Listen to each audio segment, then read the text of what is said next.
මේ ලිෆ්ට් එක ඇතුලේ සිද්ධ වුණ දේ එදටත් කවුරුත් එක්ස්ප්ලেইন කරලා නැහැ. ඔයා අහලා තියෙනවද ලෝකයේ තියෙන භයානකම හෝටලය ගැන? මේ තමයි සෙසල් හෝටල්. අවුරුද්දේ මේ හෝටලයට ආපු එක්තරා තරුණියක් හදිසියෙම අතුරුදහන් වුණා. ලිෆ්ට් එකේ. එයා කාටද කතා කරන්නේ? එළියේ කිසිම කෙනෙක් නැහැ.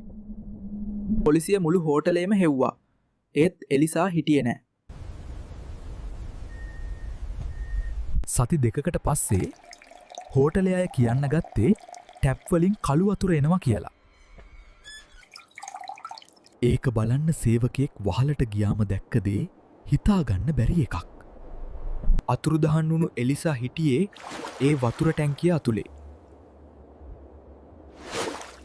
ප්‍රශ්නේ මේකයි. ටැංකියේ පියන එළියෙන් වහලයි තිබුණේ.